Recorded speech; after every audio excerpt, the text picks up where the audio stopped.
Chrysler Group in North America. Toyota and Volkswagen are in the third and fourth position. That's not too impressive to me because they sold millions of more vehicles than BMW and Stellantis did. Also, note how far down the list that Hyundai is, even though it's the third largest producer in the world. Most impressive. Look, Tesla in sixth place, even though it made the fewest vehicles of any of these companies. This is quite incredible. Not surprising, at least to me, but quite incredible. Selling far and away the least vehicles of any of the companies on this list. 12th spot in terms of vehicles sold. In the 6th spot in terms of net profit. And remember, they're still ramping a few factories. They're not at massive scale. Tesla still has a long way to go. More embarrassing still, and I do want to underscore the word embarrassing, Toyota and Volkswagen each selling over 8 million vehicles for the year. Tesla selling 1.3 million vehicles, within spitting distance of the same net profit earned by VW and Toyota, selling 5-6 times as many vehicles. I wonder what happens as Tesla continues to scale up their production. And then Renault and Ford show up at the bottom of the list because they didn't make any money at all last year. Of course, a better way to analyze profitability is to look at it as a percentage of total revenue, which is the profit margin. And that shows you how well management manage their companies. Oh boy, the suspense is killing me. I have no idea which company will have managed their company, their business, better than the other companies. Does anybody have any ideas who this company may be? This would mean that the company is out executing the rest of the industry.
Can't wait to find out who this is.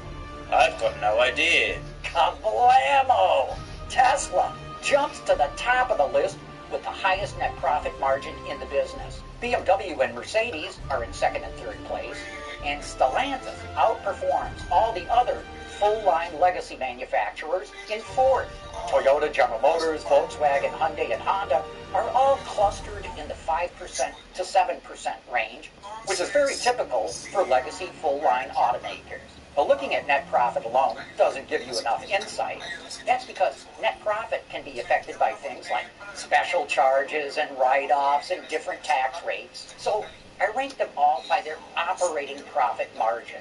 Operating profit tells you how well they ran their operations without any of those other financial adjustments. And once again, Tesla tops the list, and by a wide margin, with a 17% operating profit margin. Wow, so surprising. Didn't see this coming. I wish I did. I probably would have gotten a time machine, gone back a few years and bought some Tesla stock, and then maybe even started a YouTube channel to try and explain what was going to happen so that I'd have a lot of credibility a few years later when it played out. What a missed opportunity. Mercedes is in second, but with Stellantis hot on its heels, and BMW is the only other one with a double-digit margin. I think a decent return for full-line legacy automakers is an 8% operating margin. VW achieved that, but all the others missed it. And as you'll see later, this really hurt the grades they got. Of course, talking about percentages is kind of abstract for most people. So the next category is all about something most people can relate to. How much money each company made for every vehicle they sold. That is, their net profit per unit. And by this point, I'm sure you're not at all surprised to learn that Tesla, once again, is at the top of the list. It made a net profit of $9,557 for every vehicle it sold. But I'm also impressed with BMW's net of $8,166. Mercedes-Benz has got to be scratching its head over why BMW makes more than it does. And here's something else that I need to point out. You know, I always thought that scale really counted for something in the auto industry.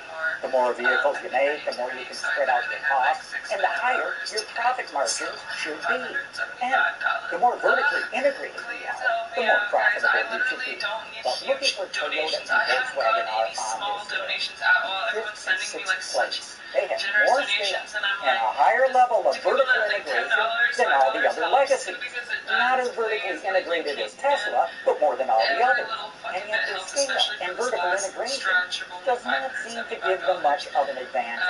Possibly one of the most insightful slides in the entire presentation. To John's point, in theory, greater scale, all other things being equal, which they're not, and we'll discuss that in a moment, more scale should mean higher profitability per unit.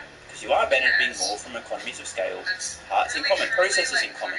You can buy materials in bulk and get a bulk discount. This is how the world works. You see, here's where Volkswagen, Toyota, and many other legacy automotive companies completely and utterly cut. Instead of producing a single category killer per category, they spread themselves incredibly thin by falsely believing that consumers want 420 different variations of every vehicle type, style, colour, feature, functionality, and so on. Remember, complexity appeals to stupid people. Many stupid people currently call the shots at legacy automotive manufacturers.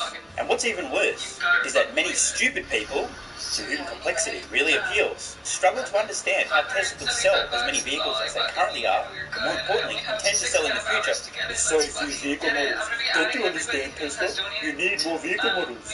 Toyota's got 42 different SUVs. General Motors has 1,200 different variations on this vehicle. You're not doing it right, Tesla, you're doing it wrong. As we can see here, between you and I think Tesla's doing it right. This is an indictment on the automotive industry. At Tesla's scale, they're making more money per vehicle sold than any other automotive manufacturer on the planet. And in fairness, obviously, at this point in time, the average selling price on a Tesla vehicle is higher than a Toyota or a Volkswagen, but not for long. Of course, if you'd make that argument, obviously, BMW and Mercedes should be making more money per vehicle sold than Tesla today. They're a comparable or slightly larger scale, but they're high-end luxury automotive manufacturers with higher ASPs. The next time you hear a potato explain why Tesla's doomed because they don't have enough vehicle models, maybe refer to this slide. Also, note how little profit the Hyundai Group makes on all the vehicles it sells. Only $831. No wonder they want to ramp up the Genesis brand as fast as they can. They need to sell more cars with higher profit margins. Just like to make a very important point. On screen now, ranking by net profit per unit sold, as in how many thousands of dollars or hundreds of dollars do you make per vehicle sold. Now, in fairness to Ford in particular, they're going to have many more unprofitable years in the future transitioning to EVs. I just want to flag that now. This is distorting Ford's profitability per vehicle sold. It's true, these are the actual numbers from 2022, but just keep in mind, if we rewind the clock a few years, Ford will be making a few hundred, maybe a few $1,000s per vehicle. But I just want to say something here. If you're in the business of selling products for tens of thousands of dollars each, as in cars, and you're not making many thousands of dollars per unit sold, you are doing it wrong. Can you imagine being in the business, the complicated, risky, difficult, hard business of manufacturing complicated objects at scale that consumers are paying tens of thousands of dollars for, and you're not even making $1,000 per unit sold? You may as well just give up. There's too much risk involved. What if consumers are unwilling to pay this much for the vehicle? What if your cost to produce the vehicle suddenly increases by, let's say, $831? Suddenly Hyundai is making zero money per unit sold. $0. You understand? The razor-thin margins here are an incredible risk factor. And that's at scale.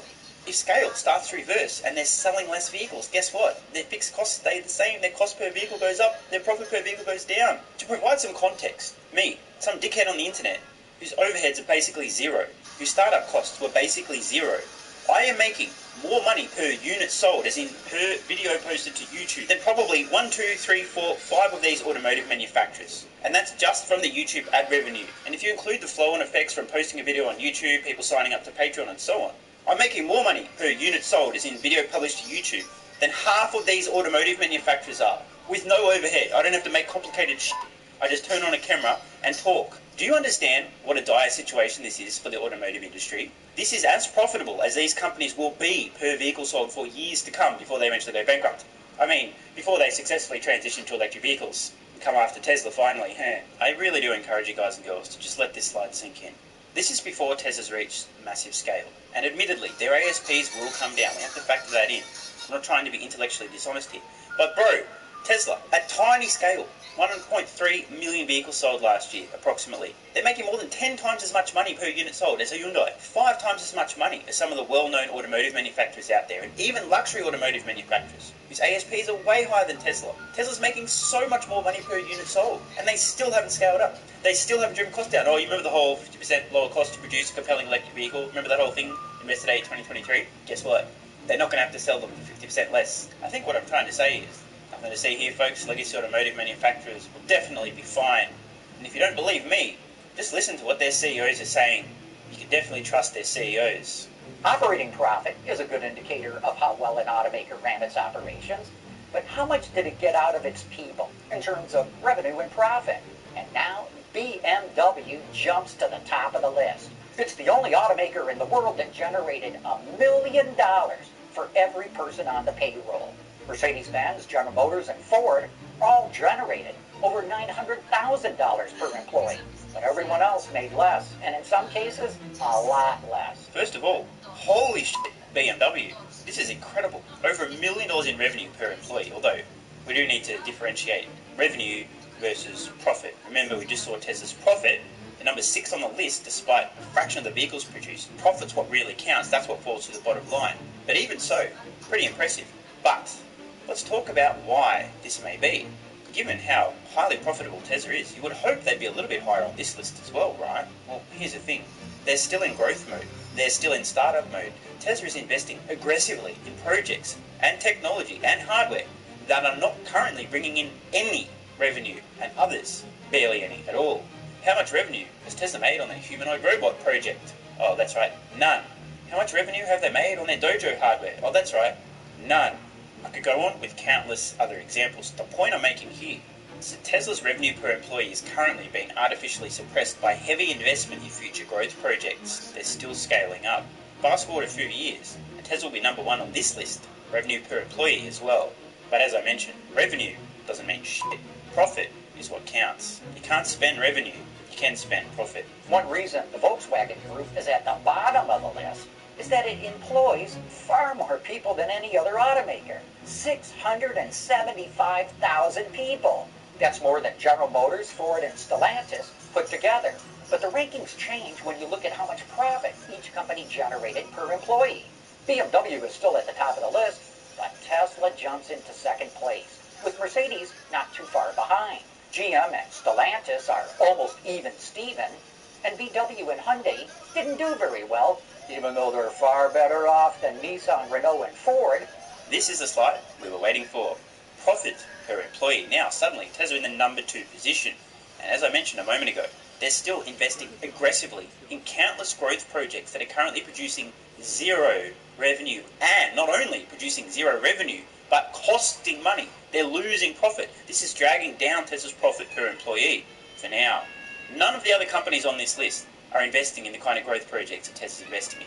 None of the other companies on this list are scaling up and growing like Tesla is. I could keep going on. You guys get the point, right?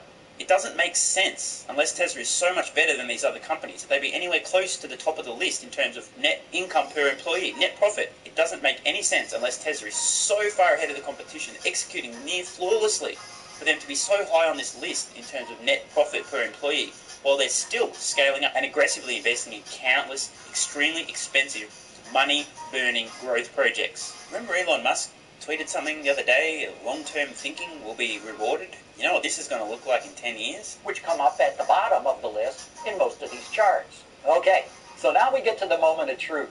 When you put all these categories together and add up all the points, who came out on top? The suspense is killing me, as you can clearly tell. Does anyone have any ideas who will come out on top?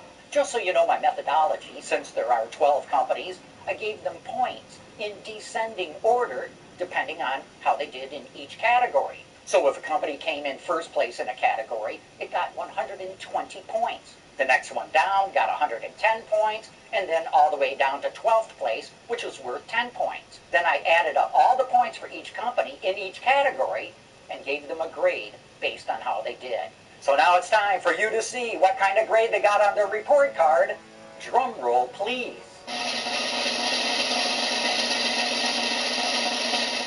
And Tesla tops the list of the top 12 automakers in the world.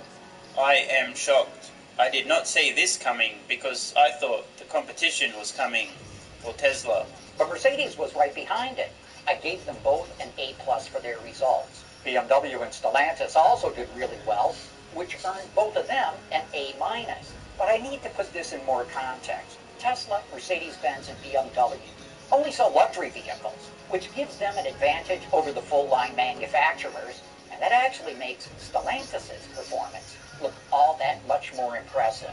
You'll also note that VW, Toyota, and GM are grouped together with a very similar overall performance, and that, since the average for all the automakers was a score of 327 points, everyone who came in below average was graded accordingly, and the ones which performed well below average earned poor grade. So there you've got it, the 2023 industry report card. I really got a kick out of putting all these numbers together, and I hope this helps you get a better insight into what's going on in the global automotive industry. Brilliant analysis here from John. However, I do just want to add something. All of the companies that we've seen on this list, in rank order, of every company, there's only one currently growing at a ridiculous rate. Everyone else is either stagnant, declining, or hoping in the future to once again be growing after a massive decline.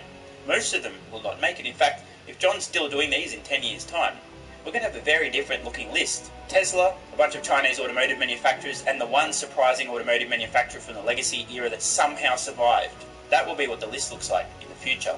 The one thing that John's list didn't factor in, not a criticism, just an observation, is momentum, and that's what's really worth understanding. Tesla's not only moving in the right direction, they've already scaled the mountain. They're now in cruise control. Not that they're resting on their laurels, but they've already won the decade. Their lead truly is unassailable. All of the other companies we've seen here, regardless of their ranking, their report card, have to climb multiple Mount Everests. And here's the challenge, something that John probably isn't fully aware of, although he might understand to some degree. But again, this is the same guy who 5 years ago couldn't imagine Tesla being so profitable, yet here we are. As I've said many times, ICE vehicle sales are already collapsing. People do not seem to understand. Oh, it's just a supply chain, don't worry, they'll get back to their old scale. They won't. It's already over, as I discussed at the very beginning of this video.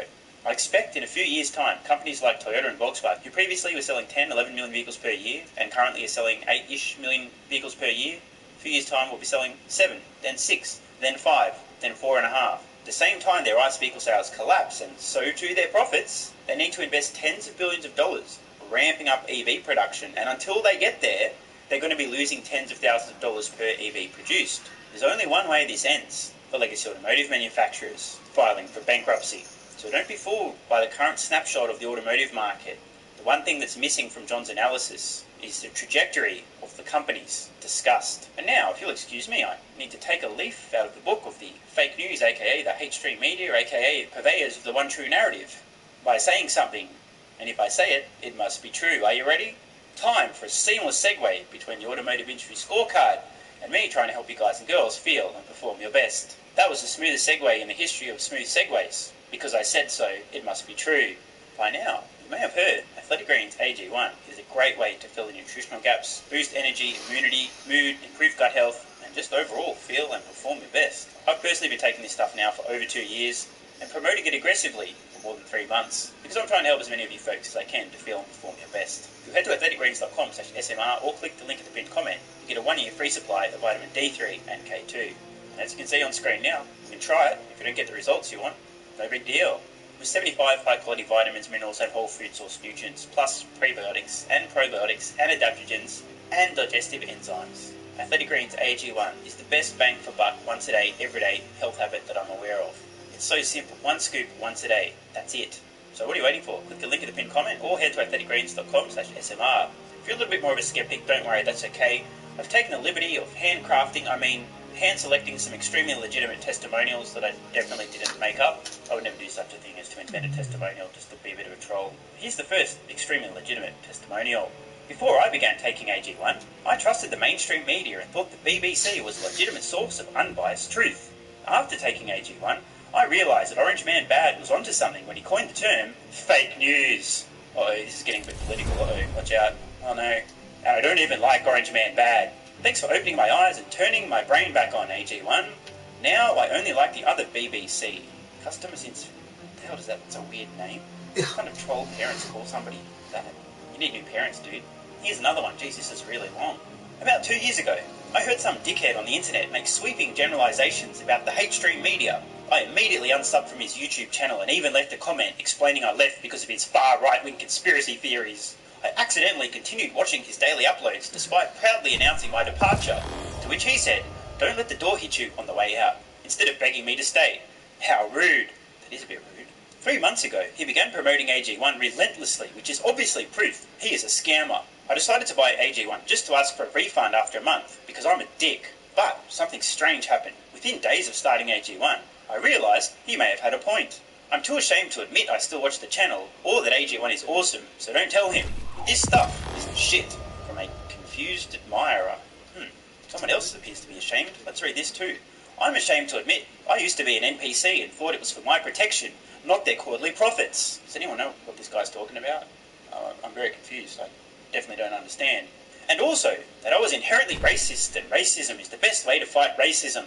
Oh, but also, billionaire bad. Elon biggest billionaire, therefore Elon bad. Within 1 month of starting AG1, I stopped dyeing my hair blue and being angry at the world. A few weeks after that, I started to see and think instead of rage and emote. I feel like AG1 has given me the energy to stop playing the victim. Still not enough energy to spell correctly though, my friend. And actually take control of my life. Now I just need to find a way to get rid of my angry, bitter, green-haired girlfriend without being attacked by a rage mob. Thanks, AG1. My life is in danger, but I've never felt better. Ex-NPC. Customer since January 2023. Well, that's all the proof I need. Go get you some Athletic Greens AG1 by clicking the link in the pinned comment or heading to athleticgreens.com/SMR. Jokes aside, guys, girls, I'm trying my best here to help everybody watching. I know some of you have trust issues. You're still, I don't know, I don't think it's going to work. Just try it. What's the worst that can happen? It doesn't work and you continue to be a little bitch and let your green-haired, angry, bitter girlfriend walk all over you? I didn't say that. For real though, please. For your own sake, just try it. Or if you're too broke and or just can't be bothered, just go get some sunlight, move your body a little bit and don't eat so much garbage today. You'll probably feel better. And don't forget, if you'd like to unlock over 300 exclusive videos, many of them far too spicy for YouTube, you can join Patreon with the card in the corner or the link in the pinned comment. I'll see you over there. Love ya. Hola de nuevo.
transferido.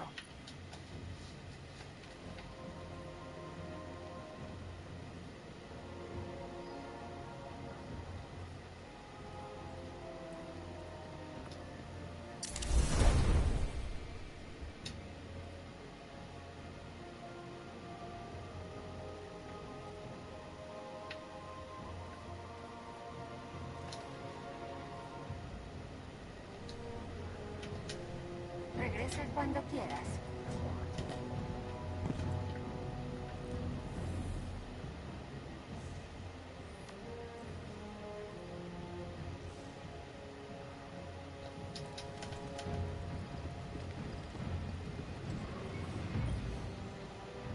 Muy buenos tus disparos allá afuera.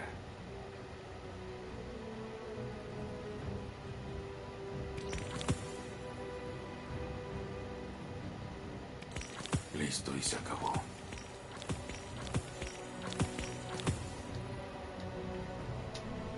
Nos vemos.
¿Te ves bien, amiga?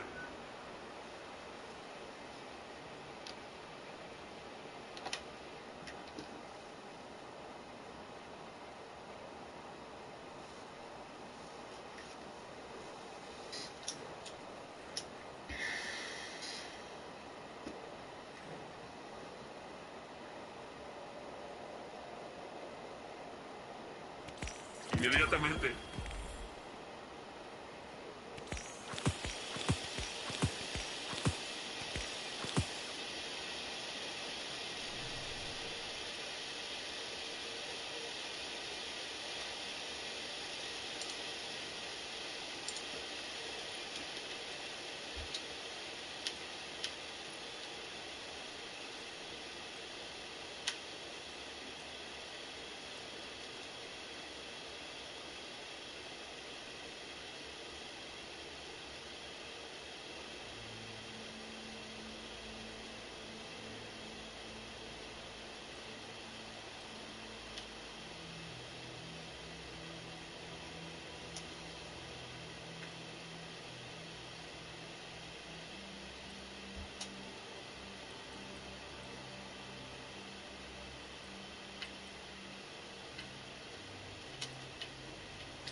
what's going on, everybody? For First We Feast, I'm...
And you're watching Hot Ones. It's the show with hot questions and even hotter wings. And today I'm joined by Michael Cera.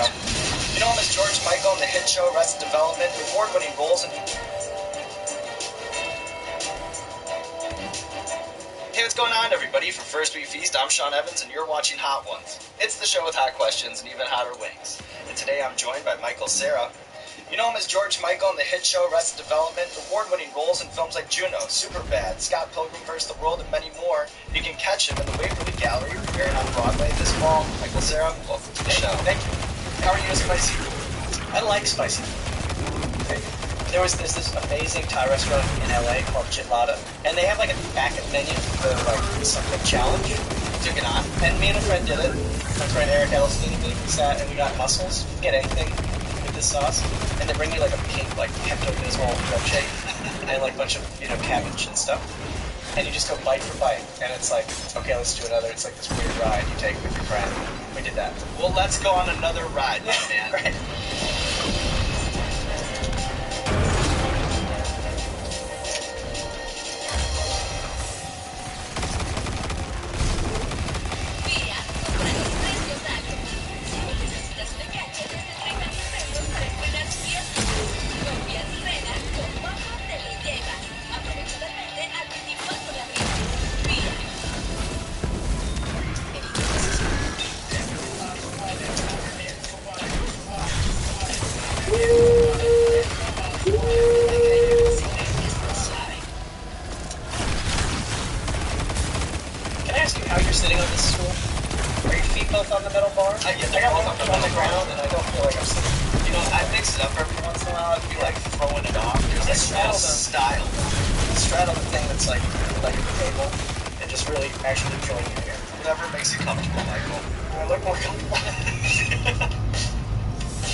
Taking it back to the early days when you were a 9-year-old doing commercial auditions by the hundreds. In the highly competitive world of child commercial acting, did you ever get backstabbed or double-crossed by another 5th grader? There were like 2 kids who were like the Kobe Bryants of like the child commercial ring, and they just booked everything. And you'd go to a commercial, it'd be like dozens of kids and all their moms, and you knew their moms too. And some of the moms were extra intimidating and weird. But they were like, if you saw like Luca, there you'd be like, oh shit, why didn't you come? I might as well go home. Yeah, like, this is a wash. And then in our research, we found an old Pillsbury commercial that you did early on. You actually got to poke the Doughboy's belly. That was the second job I ever got. And after that, I never booked another commercial. It was just those 2, but I went on hundreds of auditions. Well, Luca was there. Luca was taking all the work. Michael Cedar was killing it. I think it was like, it's just like, I don't know. It's like there's a C stamp with an X, and you do that for like 100 times because it's very important that you do it in the right place. Yeah. And then, but the whole commercial was like a CGI extravaganza. Like there's this making cookies, the cookie dough And comes then to the life. big cookie is like chasing the other one. Yeah, they went for it. They like kind of splurged on their special effects. It's pressure. Alright, so this next one is the heart sauce.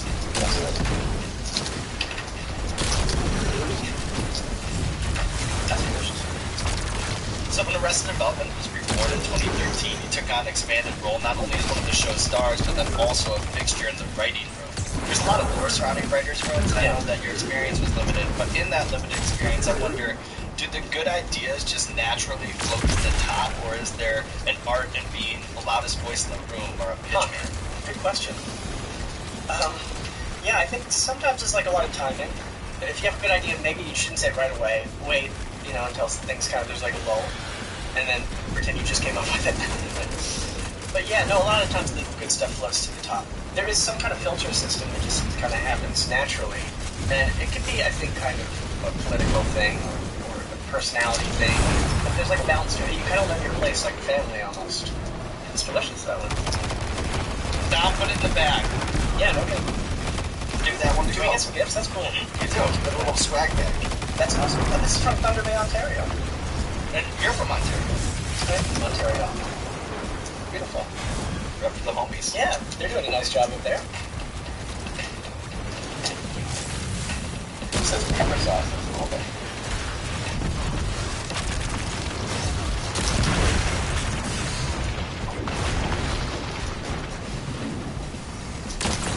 Can I ask you, like, you must be kind of like, by virtue of the show, like, tuned into the world of hot sauce? A little bit more than I like to be, yeah.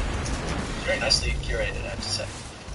Thank you. Even the color scheme, like, I guess you put some thought into how It's all Schoenberger, who helped put this whole thing together. He has sleepless nights every season. Every season.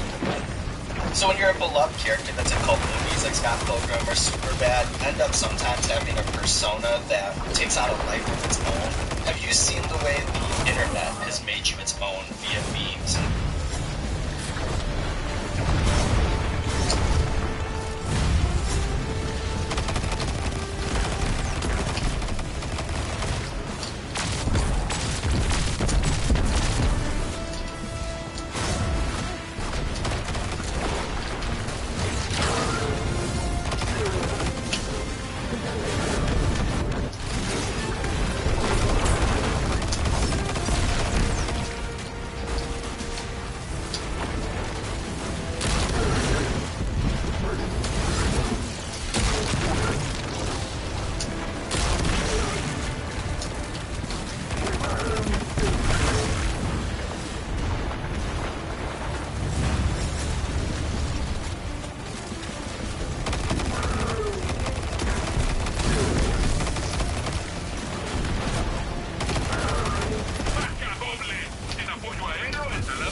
Destruimos andales a cargo de esta plataforma.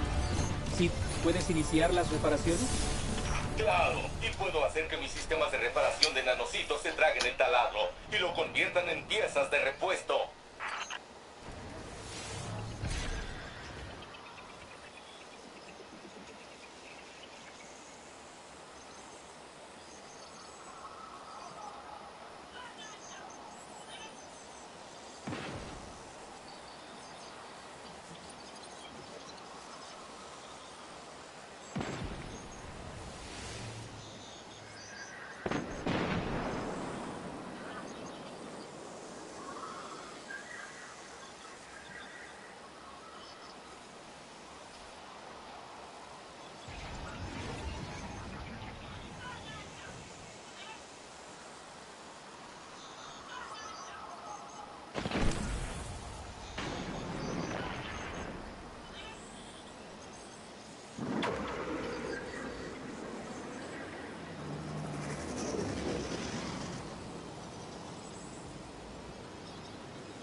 put this whole thing together, he has sleepless nights every season. Every season. So when you're a beloved character that's in cult movies like Scott Pilgrim or Superbad, you end up sometimes having a persona that takes on a life of its own. Have you seen the way the internet has made you its own via memes and corners of Reddit? Do you ever poke around? Does it scare you? Are you fascinated by it? Maybe it scares me. I don't think I would want it, though. Not that it's kind of nice, but I'm not just a big internet guy, really. Your friend and Superbad co-star Jonah Hill has this larger-than-life online persona, in large part because he's like a street-style icon. Right. Have you ever heard of Jonah Hill Day? Yeah, well, from Jonah, I respect. I was with Jonah last week, and he went to Jonah Hill Day that morning. I saw him. I was so at proud Jonah of Hill him. Day. I mean, that's so brave. It's great, though. I mean, I love that he did that. Because it's my buddies that put it on. And Okay, so, you know like, those guys.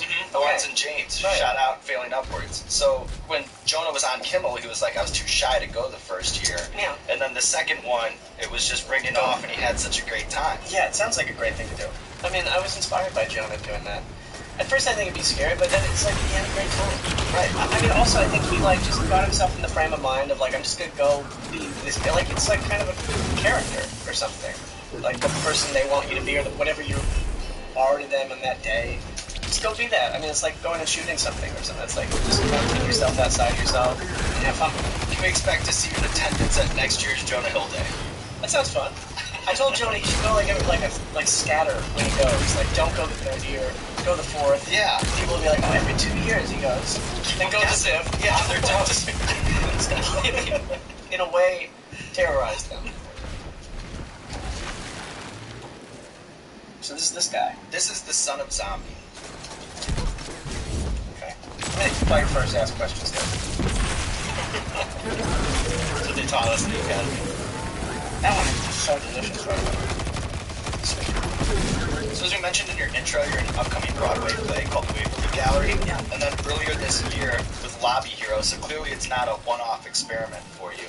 Yeah. What draws you back to the stage? So I was working on Lobby Hero with Kenneth Lonergan, who wrote it, and he also wrote Waverly Gallery. And then I think from my agent, I heard that they were doing the Waverly Gallery with Elaine May. So I emailed Kenny right away and said, please let me like sweep the floor to be there because I love Elaine May. And I thought, oh my god, to have an opportunity to work with her would be just amazing. And something I would be so jealous of. Whoever got to do it, if I wasn't doing it, I would always regret missing that chance. What's the biggest difference when you're trying to target your next project, when you're reading a movie script versus when you're reading a play script? I mean, a play, it's a big commitment of time. And,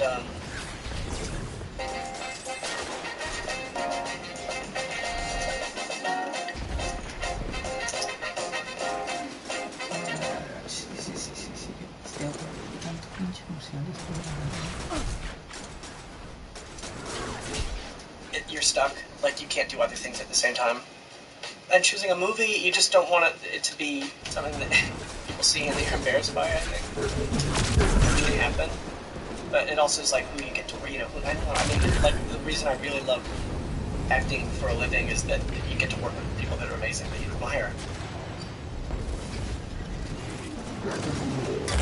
So this next one is the Los Calientes.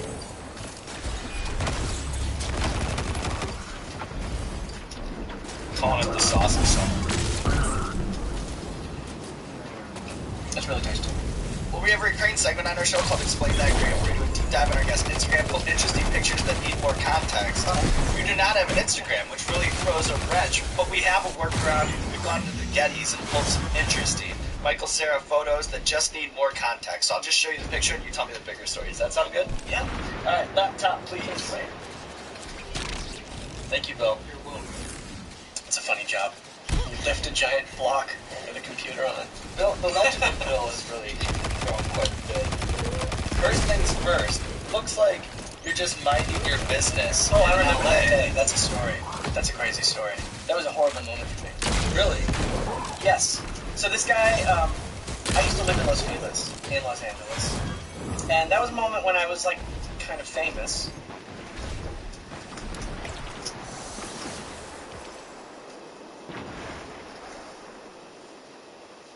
What? Guys?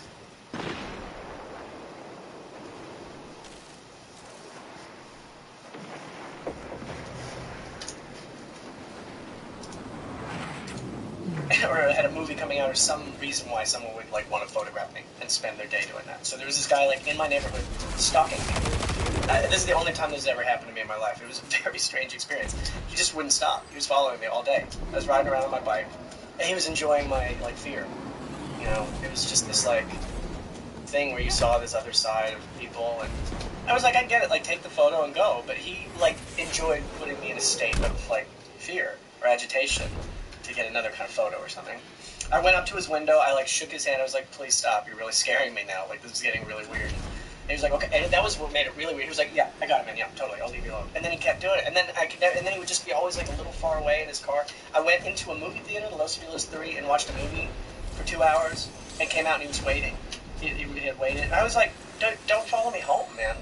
Like, I don't want you to come know where I live and like be a splinter in my, you know, leg for the rest of my life. Wow.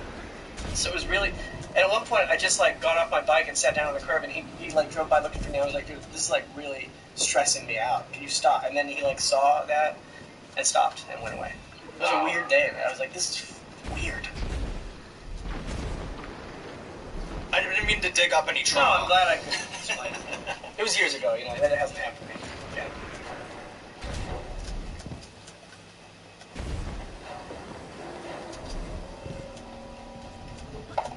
Is that enough to fight, to be fair? I don't qualify as Close.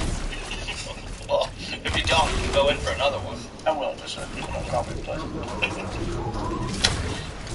So, Superbad celebrated its 10th anniversary last year. What I'd like to do here is dig up some of the lore surrounding that film, because it means so much to so many people.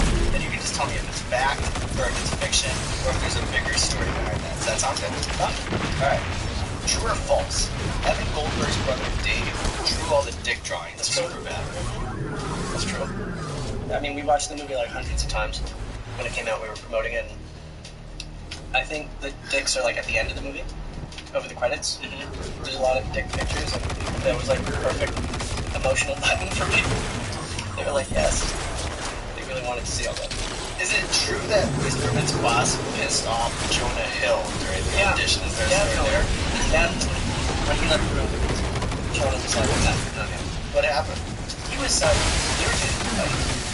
I think he felt that Chris was like kind of getting the better of him, immediately stalking Jonah, like kind of like blocking Jonah's like funny jabs, which made it so funny. I mean, it made Jonah like double down, and Jonah getting irritated made him funnier, and Jonah funnier.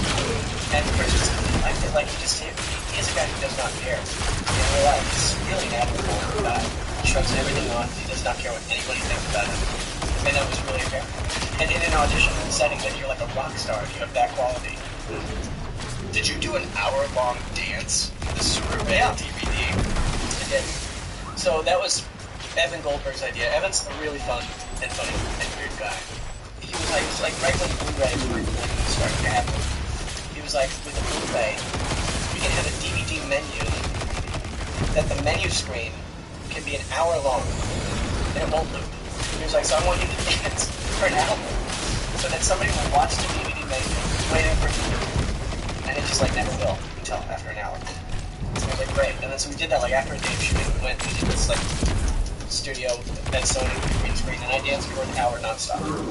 There are a million different references to Superbad and hip-hop lyrics, so I want to bounce two off of you, and you can tell me which one you're prouder of, okay? Great. So this first one is from Big Sean. I'm unusual as shit, I'm Superbad. Girl probably doodling my dick. And then this next one is from Kanye West off Rebel. Old Money, Benjamin Button. What? Nothing. Now Superbad chicks giving me McLovin. Kanye West said that? Oh my god, I didn't know that. I like the Kanye West one. Jonah told me that he met Eminem, and Eminem, like, recited the first 10 minutes of Superbad to him, like, had it memorized, and did our voices and stuff. How did Jonah react to that? You know, like, shocked. Like, I mean, when he told me, I was, like, stunned by that. It's so weird. Before we go on, Sure. do you think I could just floss? I have, like, a piece of chicken, went to it, and it's gotten too much of my attention. Yeah, absolutely. Is there floss? Do we have floss on set? We're too thick. Thanks. Sorry, Yeah, I'm too too thick. much in. No, I that's just don't want to be I like fighting that. And it's, like, still spicy. So every time I try and wedge it out, it's an it's a obstacle. re-kick. Yeah. Days I'm looking at, well, Oh, perfect. I'll just cute go. here.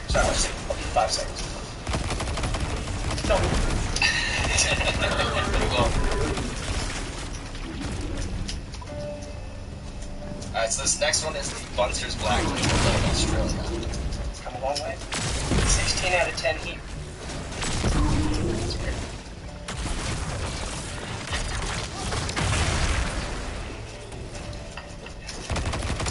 That makes them sound kind of stupid. They don't understand math. I say 10 out of 10. I was annoyed recently in farmer's market with them. Just women selling soups. Some of them were really hot. She had a rating system. She had like, this one's a 2 out of 5, this one's a 3 out of 5, this one's a 4 out of 5. And she had like 10 soups, but there was no 5 out of 5.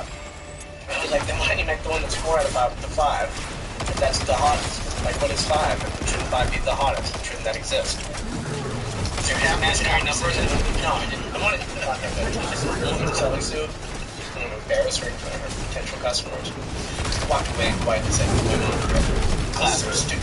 Class. Alright, so this next one is the bomb. Pretty hot. Historically, yes.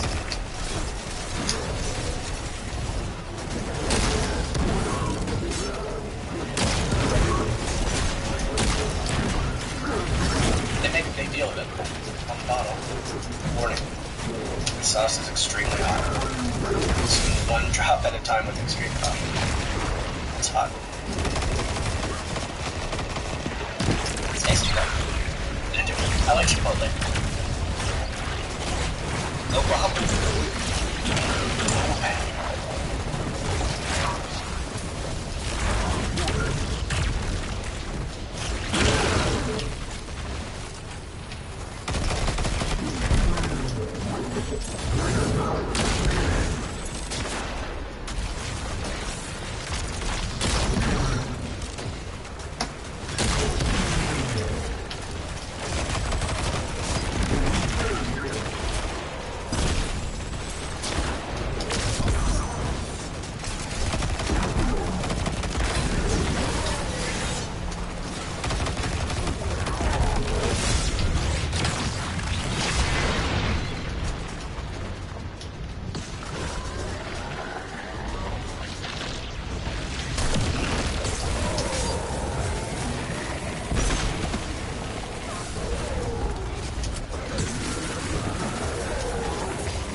Estamos en las mesas.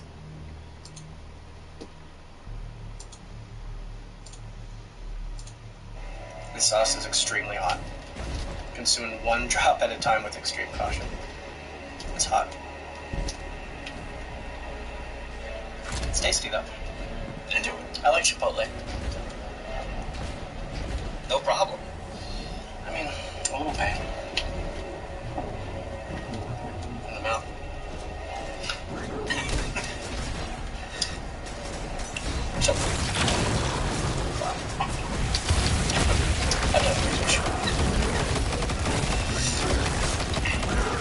It's not to get too meta, but I do want to talk to you a little bit about the dynamics of celebrity interviews. It's something we think about all the time in this freak show that you so gamely decided to join in on.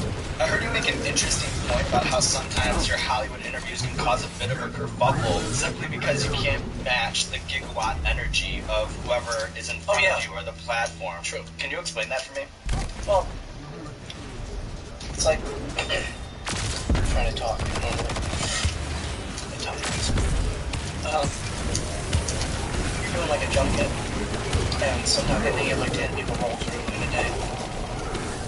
Might just be drooling. Okay, what's the show? And yeah, everybody kind of, that's like their 10 minutes, and they've like sometimes prepared a bit that you haven't signed off on and you have no interest in participating in. You think you're just there as a human being to talk about your movie, which is pretty boring, granted, but sometimes you just don't think they have any takes. And now I'm like forced to like go along with it, or else I'm like throwing a wrench in your thing and I seem like I'm not fun. Sometimes if you just don't want to go with their energy, you seem like a confrontational asshole or something, but to go with their energy could be worse. You seem like a total dipshit. So I don't mean to. No, listen, I can actually do it. It's a guy who hosts a show where we have 10 scorching hot chicken wings laid out in front of our guests. Yeah. When are the scorching hot ones going to start? Oh!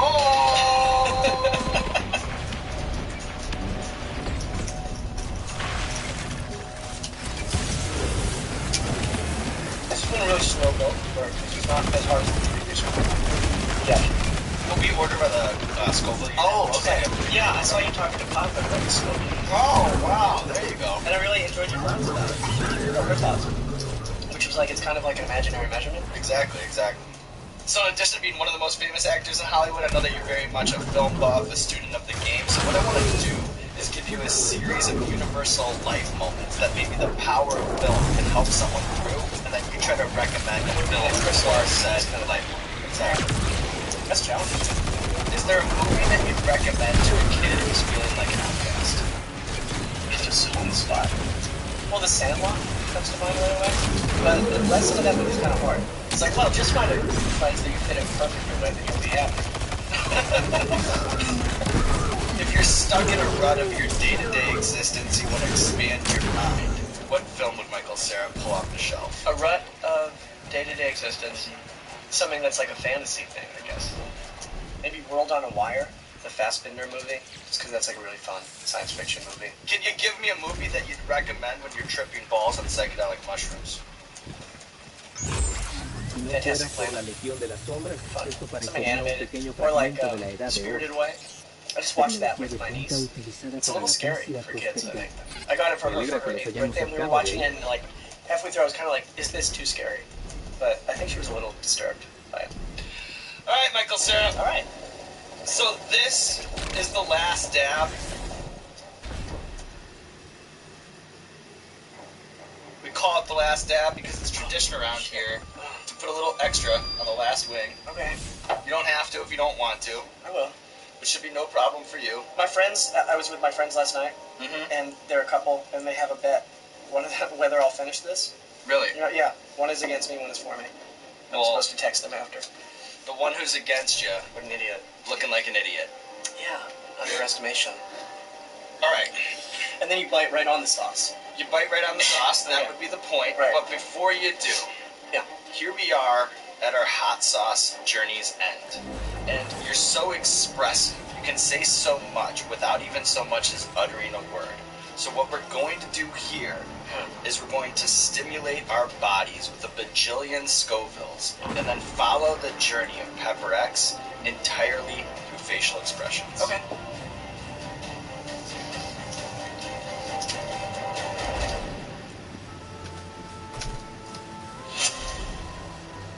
Got it.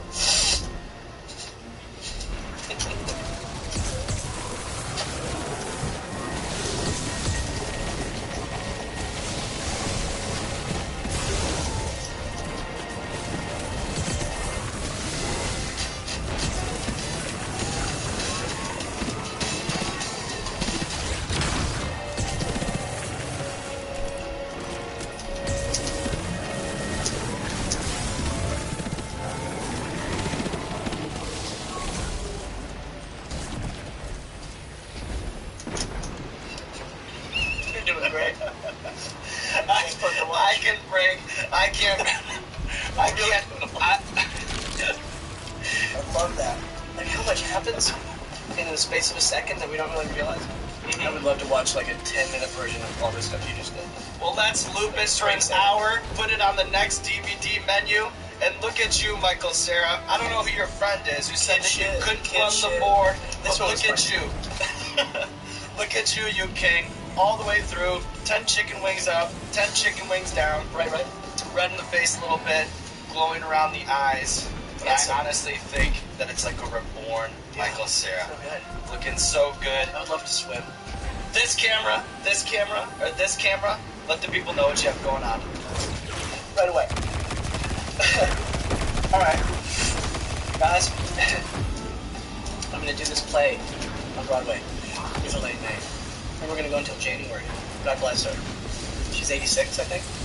And she's going to give an amazing historical performance to us, and nobody should miss it. Especially if you love her as much as I do, which you should.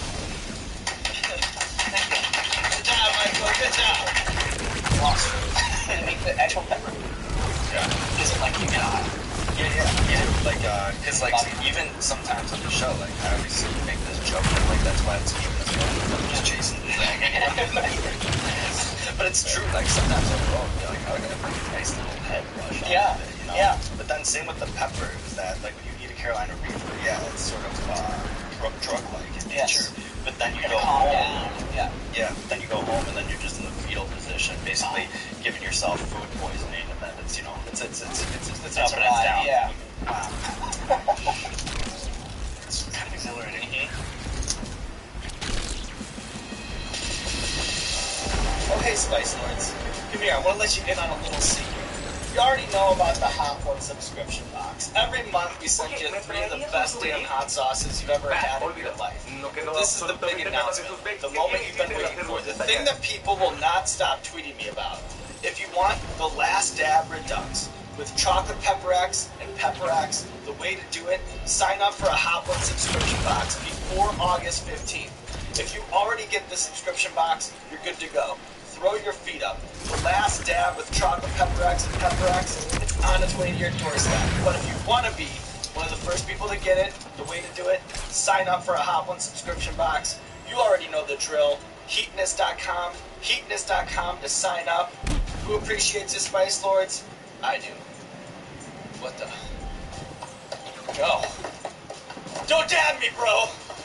Ah!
supuesto.